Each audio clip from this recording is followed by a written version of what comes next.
Hello, boys and girls. Lord Hawkeye here again. Sorry it's been a while. Cataclysm came out and you know how it is. Now, meet my new and improved main character.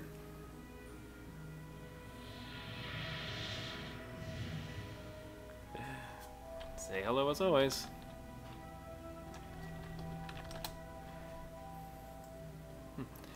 Anyways, I wanted to, someone asked me a question that I PM'd him an answer to, but I felt I should probably share it with anyone else who might be wondering.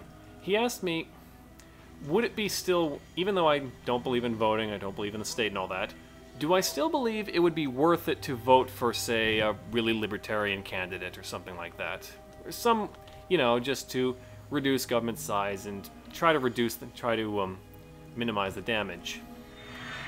And this all sounds well and good at first, but I have to say, overall, I wouldn't feel good with that either. In fact, in some ways, I like it even less than just the status quo.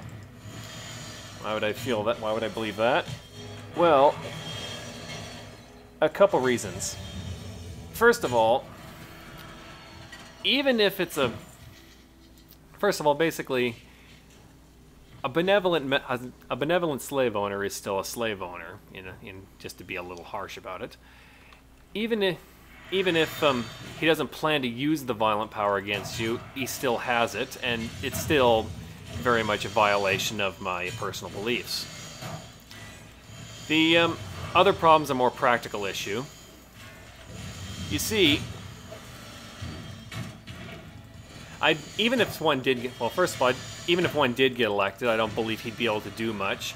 The government is not designed to get smaller; it's only designed to get bigger.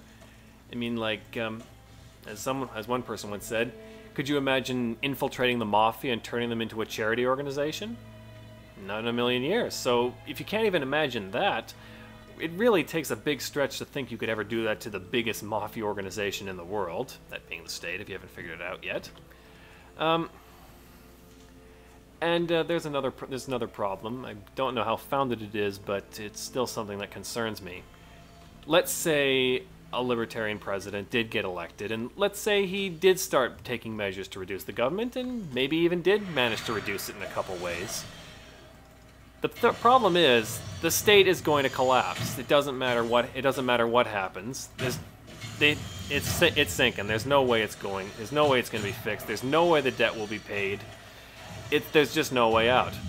And the problem is, imagine if a libertarian president got elected and then the state's collapse happened. Oh, could you just imagine? The statists would be going, haha, see, libertarian doesn't work, we're all ruined because of it, the state collapsed, if only we'd kept with the status quo, everything would have been fine. Okay, it'll probably be a little less coherent than that, but you get the idea. That's the problem. That's what I said before, that the state's fall has to be absolute. There has to be no doubt. The state must have had every tool it could possibly have to succeed and still fail. That's the only way I believe that humanity will have the closure it needs to finally get rid of the state and move on and move on.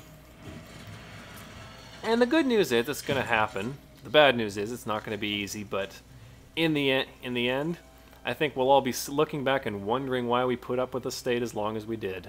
At least that's what I think. You're free to disagree if you want, but you'll still be wrong.